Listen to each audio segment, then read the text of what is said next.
नमस्कार, मी सचिन आवड LS मराठीमध्ये तुम्हा सर्वांचं स्वागत करतो। इराण इस्रायल युद्ध जे आहे यामुळे संपूर्ण जगभरात या युद्धाची झळ जी आहे ती पोहोचताना दिसत आहे।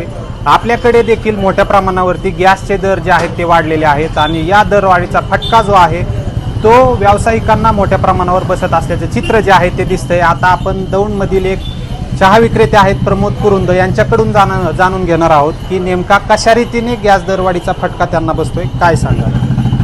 खरं तर आज या युद्धामुळे कमर्शियल गॅसचे दर 115 रुपयांनी वाढले आहेत आणि घरगुती गॅसचे वाढ हे 60 रुपयांनी वाढलेले आहे। ह्याचा फटका सामान्य ग्राहकांना पण बसत आहे।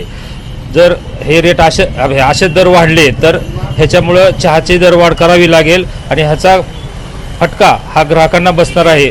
म्हणून सरकारने ह्याची दखल घ्यावी की ह्याचे दर कमी करून गॅस पुरवठा सुरळीत करावा अशी विनंती करतो सरकारला। गॅसचे दर जे आहेत ते कमी करण्यात यावेत आणि गॅसचा पुरवठा जो आहे तो सुरळीत करण्यात यावा अशी मागणी जी आहे ती यांनी केलेली आहे।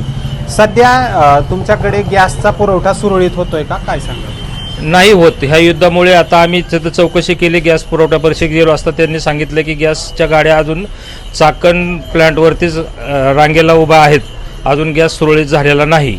त्यामुळं आता आम्ही आणायला गेलो, त्यांनी सांगितलं की गॅस आता लवकर गाडी येत नाही। गॅस युद्धामुळं त्याचा फटका आम्हाला पण बसत आहे।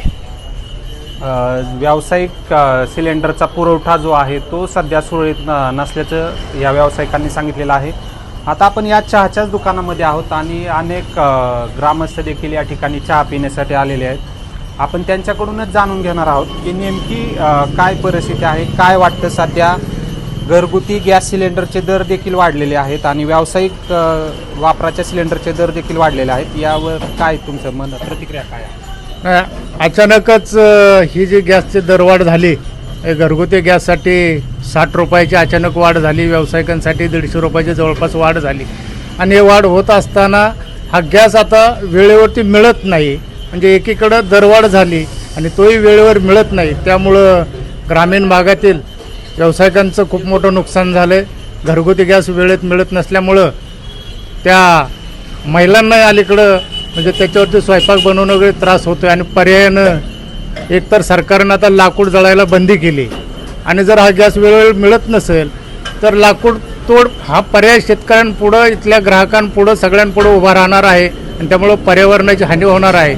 सरकारनं वेळेत गॅस द्यावा आणि जी वाढ झालेली आहे ती वाढ तातडीने मागे घ्यावी। मागे घेता येत नसेल तर सरकारनं या ग्राहकांना ते अनुदान रूपी ते पैसे सरकारनं सहन करावेत आणि वेळेवर गॅस देऊन जो सध्याचा रेट होता याच दरामध्ये गॅस मिळावा अशी आमची सर्वांची मागणी। ह्या युद्धखोरीचे गेली 3 वर्ष झालं ही युद्धखोरी चालू आहे। त्याच्यात रशिया युक्रेन असेल, इस्रायल पॅलेस्टाईन असेल, इस्रायल अमेरिका आणि इराण असेल, हे 3 वर्ष झाली युद्ध चालूच आहेत। याचे वेगवेगळ्या अंगाने भारतीय अर्थव्यवस्थेवर परिणाम झालेले आहेत आणि त्यातून क्रूड ऑइल असेल, हे असेल, टेरिफ असेल, ह्या सगळ्याचे परिणाम अर्थव्यवस्थेवर झाल्यामुळं त्याचा उद्योगपतींना किंवा यांना फार मोठा फटका बसत नाही, पण तो बसतो गोरगरीब जनतेला। मग त्यात गॅस असेल, पेट्रोल डिझेल असेल, जीवनावश्यक वस्तू असतील, ह्या सगळ्याच महागल्या जातात आणि त्या महाग होऊ नयेत ह्यासाठी सगळ्यांनीच ही युद्धखोरी थांबवली पाहिजे। गोरगरीब जनतेला थोडासा न्याय देण्याकरता युनो असेल, ह्यांनी जागतिक संस्था असतील वेगवेगळ्या, त्यांनी ही युद्धखोरी थांबवण्यासाठी प्रयत्न केले पाहिजेत असं आम्हाला सगळ्यांना वाटतं। या आपल्याकडे जे दरवाढ होते सर्वसामान्यांना देखील मोठ्या प्रमाणात फटका बसतोय। या पार्श्वभूमीवरती सरकारकडे तुमची काय मागणी असते? सरकारने कुठंतरी टॅक्समध्ये ह्याच्यामध्ये कपात करून किंवा जे तुमचे GST वगैरे बाकीचे गोष्टी आहेत ह्यात कपात करून ते आणखी स्वस्त करता आले तर पाहावेत। गोरगरीब जनतेला त्याचा नक्कीच फायदा होईल। सरकारने दरवाढीची झळ जी आहे ती सर्वसामान्यांना बसत असताना टॅक्समध्ये कपात करावी अशी मागणी जी आहे ती सत्वशील शितोळे यांनी आपल्याशी बोलताना केलेली आहे। आता आपल्यासोबत दौंड येथील पंचायत समिती सदस्य आहेत शिवाजी ढामाले, काय सांगाल एकंदरीतच या दरवाढीबाबत? सरकारने टॅक्सेस कमी करून याच्यात सर्वसामान्यांना मदत करावी असं। या दरवाढीबाबत काय वाटतं आणि गॅस सिलेंडरचा पुरवठा जो आहे तो देखील सध्या सुरळीत होताना दिसत नाहीये? याच्यात शासनाने सवलत देऊन गॅस पुरवठा हे सुरळीत करावं. शासनाने ग्राहकांना सवलत द्यावी, तसेच जो घरगुती आणि व्यावसायिक वापराचा गॅस पुरवठा आहे तो सुरळीत करावा, अशी मागणी जी आहे ती शिवाजी ढामाले यांनी आपल्याशी बोलताना केलेली आहे. LS मराठीसाठी रिपोर्टर सचिन आव्हाड, दौंड.